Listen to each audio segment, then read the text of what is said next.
Hello and welcome. Today in studio we have Joe and Dave of the New Academics. Thanks so much for joining us, guys. No problem. Thanks for having us. Cool.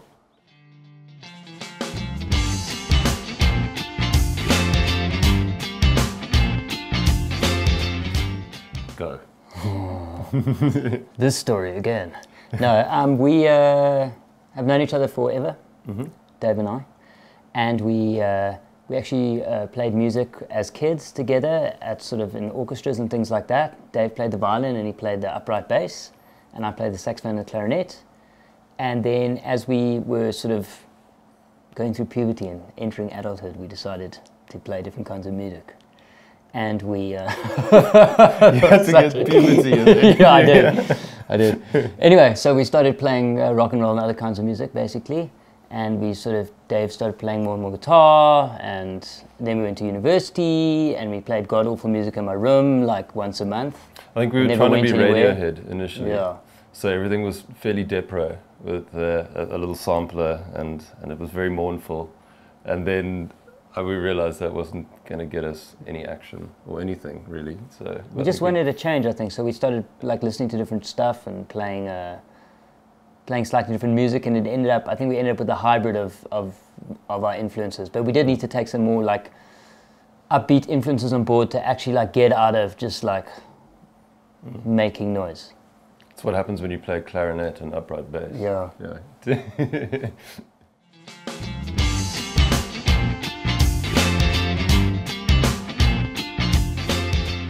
I would think, well, one thing that happened the first time round was that it became very, a lot of people sort of labeled it as kind of funk, yeah, with that funk band, you know, funk reggae, funk rock, and I think like both of us had a little sort of active reaction against it, because like, yeah, funk, I don't know if we really wanted to be that. Unfortunately, it did kind of have that bounce to it in the beginning, and I think that the songwriting has changed over the lives, the football installment one of the band. Like we're playing again now after for the first time in 4 and a bit years. So, but yeah, so I'd steer clear of that. But that seems to be the label that people have sort of stuck on us, and it has stuck.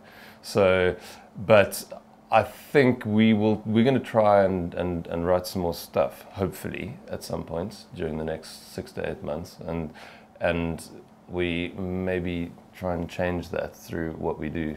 But we have been described as funky rock. Yeah, and I think that's, I mean, I think that label doesn't stick past the first half of our first album, to be honest. Yeah. I mean, there are like funky or hip-hop type elements or dance groove type elements, but funky, I just think it's a word that people use that like they don't necessarily have a context for, because they don't necessarily know what, if you say to me funk, I think like George Clinton and like Parliament Funkadelic. I don't think like, oh, like vaguely hip-hop bass line or something like that. So I think if it grooves, then people sometimes tend to say it's funky, but to me, funky is like, woo, you know, ka-kank, and I don't think it's ever been that. But certainly I think as we go on, it'll be like... Just like that. Yeah, exactly. No, exactly. But I think it'll be darker and more tortured and streaked with blood.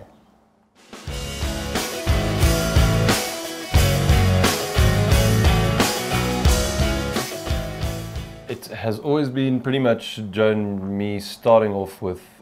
It actually, the first album round, it was mostly stuff that we had taken, because we moved up here from Cape Town. So we had about 4 or 5 tracks that we already had written, and we'd actually played all the bass lines into a little Roland sample box. So all of the parts were kind of there, and it was essentially Joe and me in a room, and that never really changed. We've kind of always had like the core of the idea has been like, Joe'll have a bit and he'll stick it down, and then I'll come around and add my bit, and then the thing will, you know, we'll slice it up into chunks and rearrange them, and eventually there'll be something sort of coherent there. Sometimes there's an idea of like 20 seconds that lays dormant for like 2 years before it's wait a minute, let's go back to that thing and have a look at that. So there's like a library of stuff that we've been messing around with. And I've got a whole bunch, and Joe's got a whole bunch, and we generally get together at some point when the sort of muse hits, and then, you know, try and do something. And a lot of the stuff sort of just dies right then and there, you know.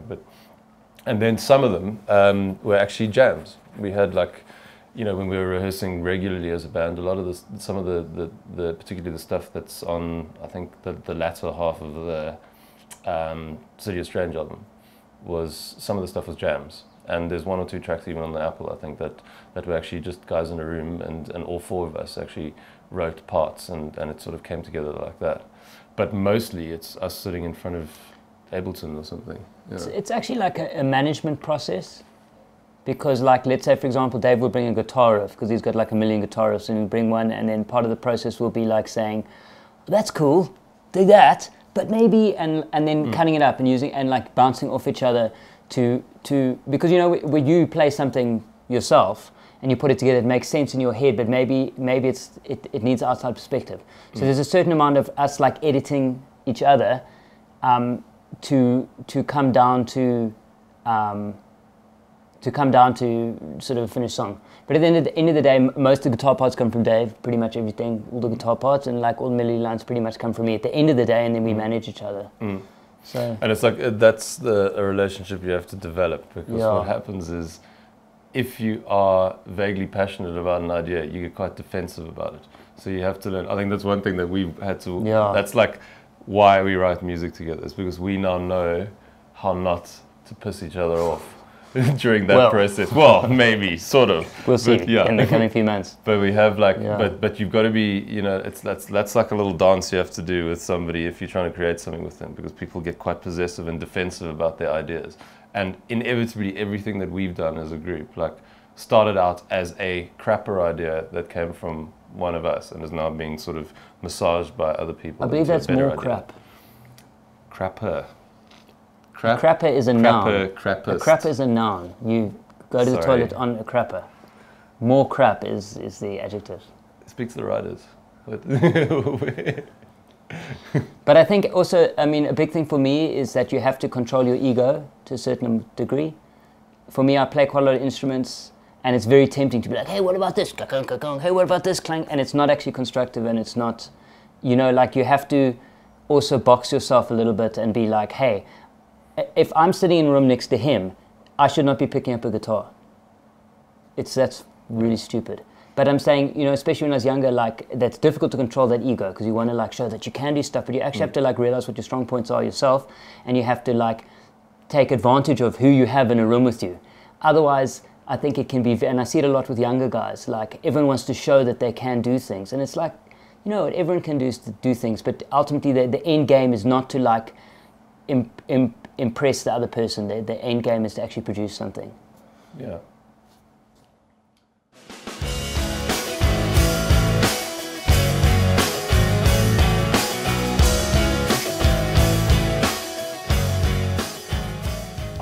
I think the one thing that I always enjoy, I never really enjoyed like massively chunky, distorted stuff. Maybe more so now than I used to. When I started playing, all the people that I was trying to sound like, all the tones I liked were sort of twangy, you know, sort of grindy, kind of abrasive tones.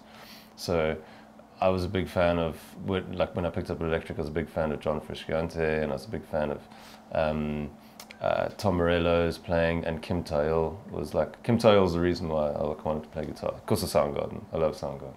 So I like those sort of, that was a slight departure, I suppose, but he had this, like, everything was kind of like, all 3 of those players have an element of like out of control, and I always like that. So I suppose I tried to emulate that in some ways, and single coil pickups tend to do that. They're quite like twangy and abrasive, and it suited our setup as well, because we have a bottom end and a sort of slab anchor, and then something sort of on the top, which is me, and then the vocal thing. And we don't, because we've never really done that sort of, you know, driving rock kind of sort of distorted Mesa Boogie kind of tone. So I've always liked sort of Fender tones, and I've always liked things that are sort of slightly out of control. So effects that are slightly unpredictable. I love feedback, I like noise, I like finger noise on fretboards.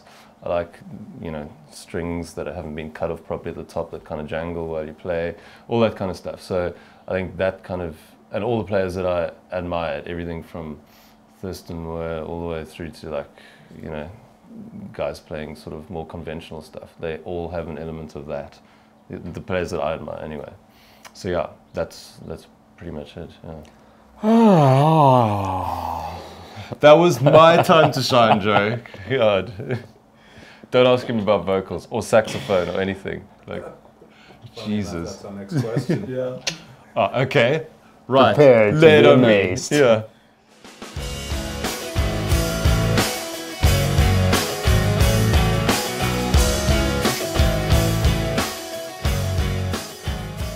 You know, the songwriting changed quite a bit in that album. I think there's certain types of songs that are more like funky, we were talking about earlier, and then there's songs that I think we're getting to more of the band's sound. And I think, I mean, correct me if I'm wrong, but I think part of that... I wasn't listening. I think that part of that songwriting change probably happened when we were up here. Yeah. So I think also moving here, it was a commitment to the band. Like, I mean, we basically moved because of the band at that time, because we were young and foolish. And but it did say we are doing this, and we lived together in a house. It was a great time. We lived together in a sort of a bit of a squat on the hillside in Kensington, and we partied and we had a good time. And all of the songs are kind of narrative. I think everything out of both albums, like it does, the themes get a bit more broad on the second album, but the first one and definitely a lot of what's in the second one are very, they're all experiential kind of songs. So everything is, you know, if you pick them apart and you actually sort of went through the lyrics, it's all stuff that we did during. And they're all very Joburg relevant kind of thing. I think some of the stuff started in Cape Town, but we hadn't really hit any sort of level of maturity before we came up here, I think.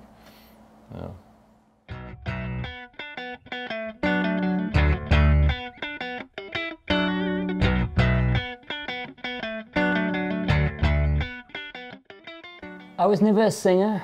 And then when we started the band, we had this band practice, and he's actually a friend of ours, very cool guy, came in and he did some vocals, and then I kept saying like, no, more like this, more like that, and then at the end of the session, everyone was like, well, why didn't you do it? And I should have said no, but I made a mistake, and I said yes, and I got into it. So I don't come from a long, like, it's not like my whole life I sang in the choir or I went through that process. I have always played music. I've always played wind instruments primarily, so they're quite similar to vocalization. So I think I have a certain jazz type thing that comes from playing saxophone and improvising and having like those scales and things in my ear. And saxophone is quite similar to singing in terms of how you think about what you're going to do, because it's linear. You know, you do one note at a time, everything like that. So from that point of view, I think that's affected my singing. And then the rapping thing came in. I was a big Beastie Boys fan. I mean, all the lame white rappers, basically, I was into, or am into. And so I picked up on that thing. And then I think as we've gone along, I've moved further and further away from that. But the thing that I dig, especially being, say, a Rage Against the Machine fan, is when you're a singer and you have a section of song and if you're always providing melody, it actually restricts some of the other harmony that the bands can express to a certain degree. They're kind of, in a way, so if you take Rage Against the Machine, what's his name, Tom Morello can pull out his thing and he can do all crazy noises, and because Zach is relatively monotonous at those points, or monotone, sorry, at those points, it allows him to go wherever he wants, and it's not like standing on top of the melody line. So as much as I think I'm more of a singer, much more of a singer as I've matured into the thing than a rapper, I still think it's a very useful tool, and it provides dynamics and a chance for Dave to do some of the things he can do without being like, oh, Joe's singing minor pentatonic or whatever lame thing, I'm doing scale here now, and therefore I have to express this or that. So yeah, that's how I think that's why part of the reason that it stayed in the band is it's allowed us in our verse sections and things to kind of drop down and be more expressive and provide that dynamic. I'd like to scream more, actually. I'm quite into heavy music and I dig to scream more, but my voice doesn't handle it so well. So if I get overexcited, then I might do it once or twice in a gig, and the next morning I might be like, ugh. So it's a trade-off. I mean, that's the thing about being a vocalist, is you're so limited by your own, by what your anatomy is. Yeah. So I think I've been very lucky in that. But I mean, you know, there's some things you just have to also say, like, oh well, you know, I'll never be a screamer because I'm too much of a pussy. Bert and Bill. Exactly.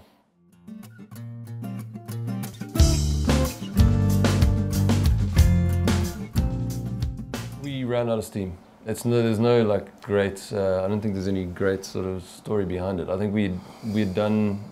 By that sigh, I can tell Joe has an opinion on this matter. Say, go for it. Look, I think we went and we did some European tours. I mean, Dad's right, there wasn't like an event. It's not like we walked out of some room and it's like, oh, you slept with my girlfriend, well, fuck you. There was nothing like that.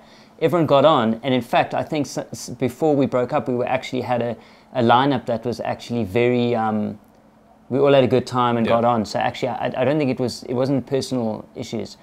But I think we went and we did these European tours and they were hard, but they were amazing. And then you come back here and you think, what are you really doing? So I think we needed to, personally from my perspective, I also had some things I needed to do and everyone had, and I think we just decided that it was time to step away from it for a bit. And it was quite it was a process. We didn't just say one morning, screw it, it's over.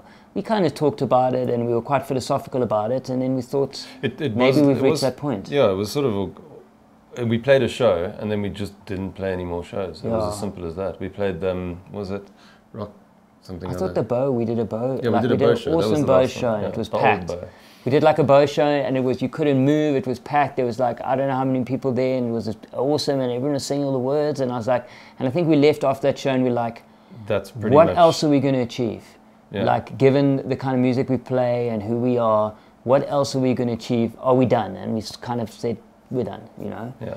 And it was a good decision in retrospect. Many times over the last couple of years, I felt that it was a bad decision because we could have done more, whatever. But now that we've done it again, I don't feel that way anymore because everything has sort of makes sense now in terms of our own personal lives and things as well.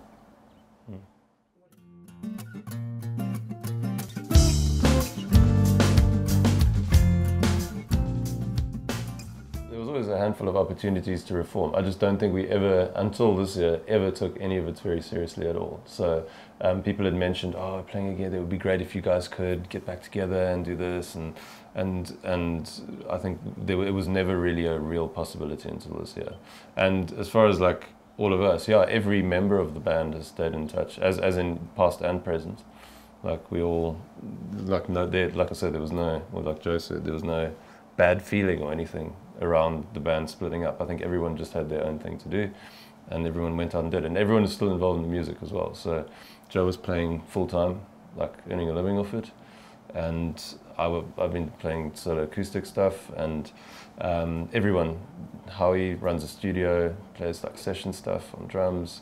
Brendan's down in East London. Yeah, Brendan's in East London. Yeah,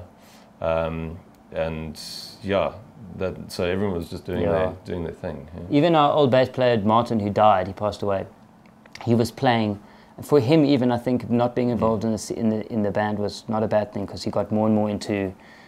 He did more sessions, and he played in the Afrikaans scene, and he was playing in the cover band scene. He was doing much better financially. You know, being in a band is, if you're in a band, I don't need to tell you, but being in a band is financially a huge sacrifice. Even when you're making money, it just means, oh, we've made some money, we can spend it on the band.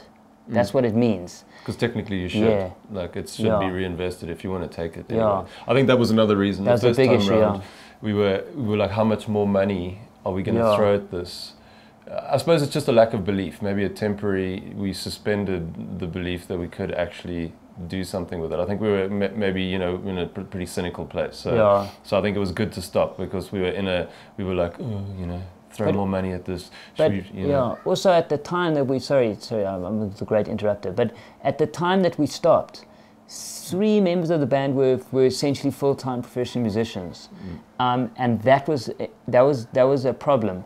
Because we were all for myself, balancing gigs. Oh, there's this New Academics gig, we want to do it, but it's going to be financially not viable, and I've got this other gig, and I think for all of us at that point, it was, including Martin and Brendan and Howie, who we alternated drummers a bit.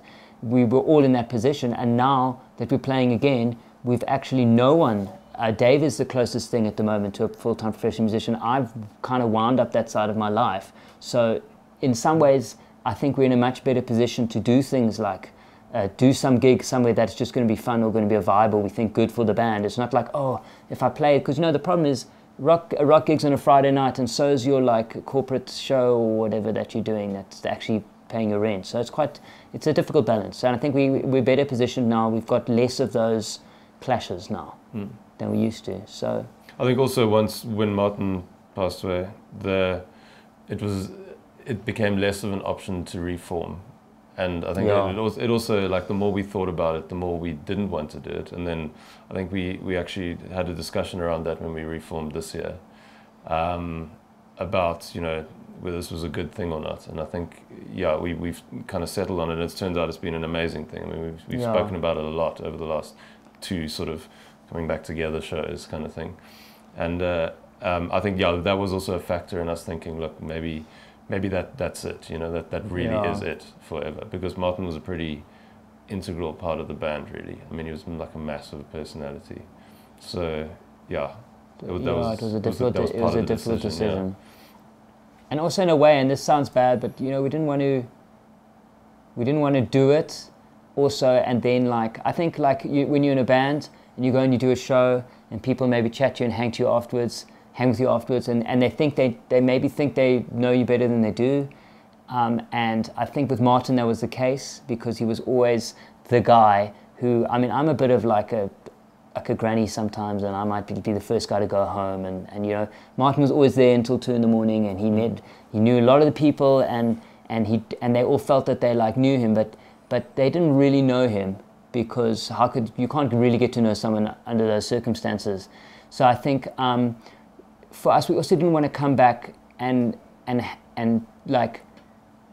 didn't want to come back and sort of give the wrong impression. Well, I feel a bit uncomfortable, sometimes I don't go from stage. I don't know. It's difficult to talk about it because I feel like people's perception of who he was or how his life was amongst our fans and people in the scene is not necessarily that accurate. So it was a difficult emotional decision to actually come back and do it and think, how are we going to do this tastefully, I think, is what I'm trying to say,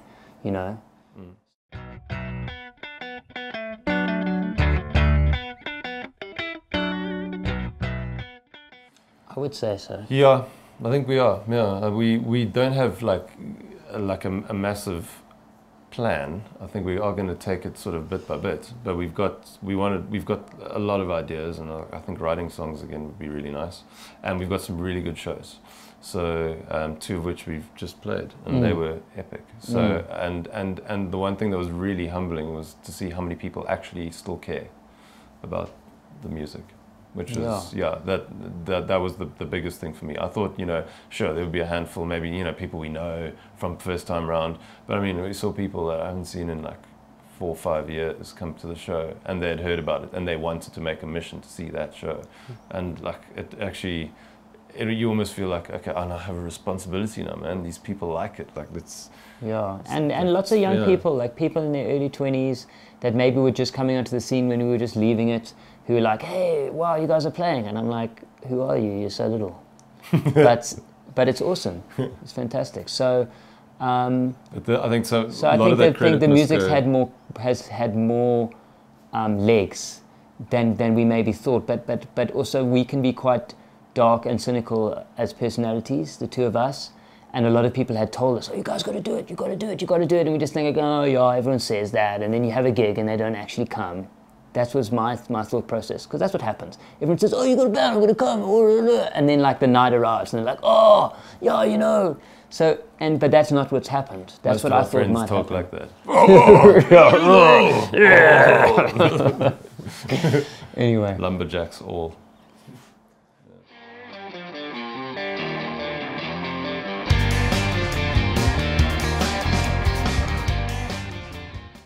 I think the internet has done even 5 years ago, 5 or 6 years ago, things were very different. I mean, you can go out now and you don't need the assistance that sort of big media or traditional, the traditional record label structure provides. You can actually create that. And there's some bands that are obvious examples of that, like John Wizards or bands like that are pretty much flying globally, like relatively. You know, I'm not saying like flying sort of 30 seconds to Mars flying, but you know they're doing well, and they have done it all on their own steam. And really, and the evidence is that nobody here really knows what they're doing or who they are even. And I mean, if you can make sort of, you know, Mail and Guardian's top 10 releases of the year in the UK or something like that, and not be known in your home country, you know, it's just testament to what the internet can do, and that was not a factor 6 years ago. I feel like social media has matured a lot. When we were on the scene, social media had come in. When we started on the scene, you flyered. There was no social media. And then maybe that was social media. I mean, you can get into like a philosophical argument what social media is, but that was how people communicated their things. For whatever it was, there were flyers and like bathrooms. It was quite creative, actually. In a way, you went into like a toilet and then someone had like put something there that like, you know, it was quite punk and it was cool.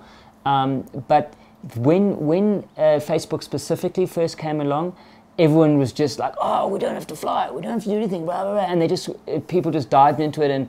And I think that it was very sort of touch and go, and very, people were finding the right, the ways in which to use it. And I think that if you're a young band now, you're quite lucky because you're coming into an era of online social media that's quite mature, and people have quite a good understanding. It's sort of been studied a bit more, and people have it's been formalized. People have quite a good understanding of how to use social media effectively.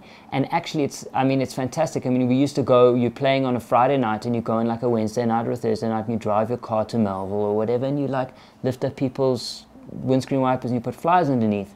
And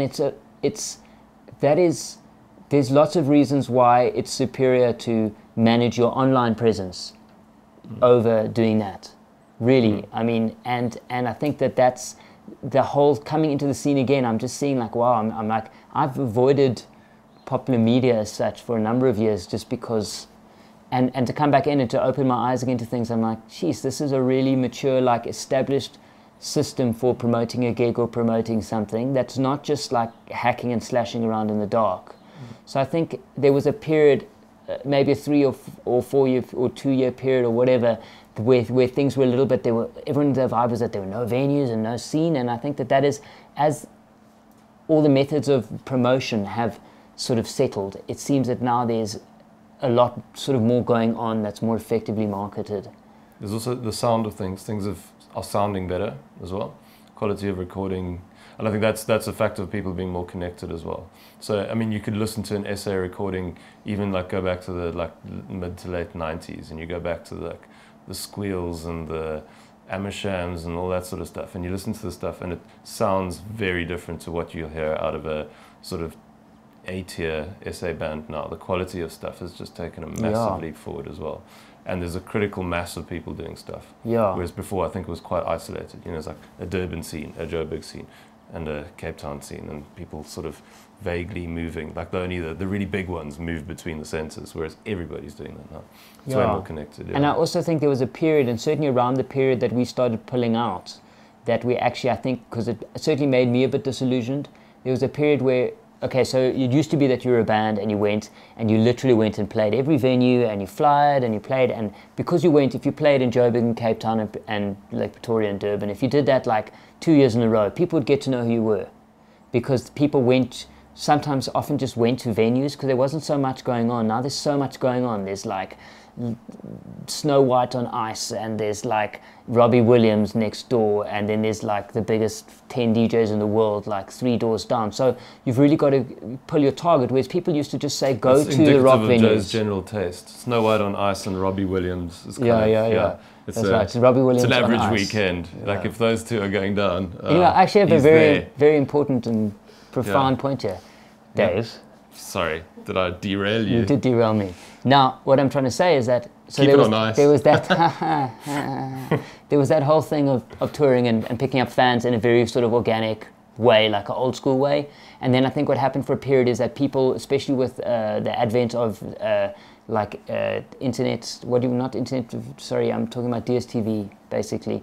People came out with these videos and they dropped, someone who had budget dropped like 100,000K on a video, and they came out with an amazing video, and everyone's like, wow, wow, wow. And then they ended up on the biggest festival in the country, for example, without having done a single gig. That was a thing that happened for a while, and that was very unhealthy, I think.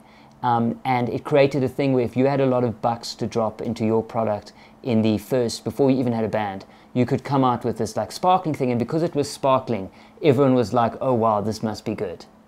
And that, I think, was unhealthy, and I think that disillusioned me quite a lot, coming from originally the idea that you went and played in Durban and you played in Joburg. But quality wins out though, because ultimately that sort of stuff, if I think about examples of that sort of thing in the scene, and in the scene generally, it dies eventually. Yeah. You can't sustain it. It does die. And the other thing is, now, and that's Dave's point earlier that like got me on this whole tangent that you're probably going to have to edit, cut out,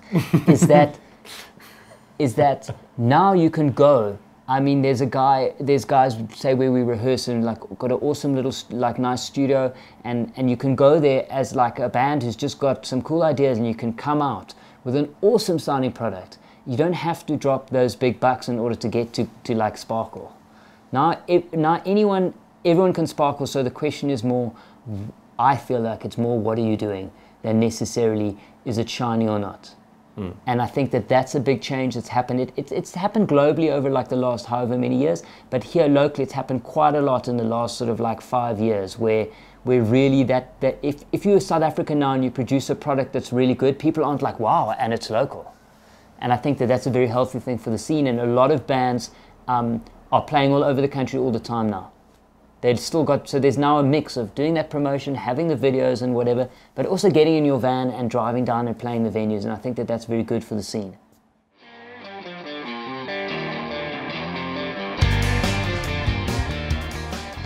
Please don't make him talk anymore. Don't give him the opportunity. Close that window. I've recently become a morning person. I like used to be an evening person, but I've become a morning person. 5 o'clock in the morning. It's agonizingly early. It's ruining all my personal relationships. No one wants to hang with me anymore. Well, it's because you go to bed at 9:30. Well, maybe that's a bit of an exaggeration for the people out there, Dave. We're both supposed to look cool. Between you and me, No. Anyway. That's about thanks for having us. Yeah. Excellent. And all the fresh angles that we never worked, you know, that now I'm feeling fine, but I almost lost my mind.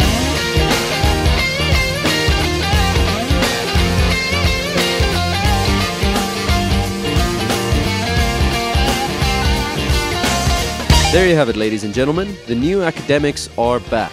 So watch the space. I think there's a lot of good stuff coming from them. Thanks so much for tuning in. Until next time, keep supporting local music.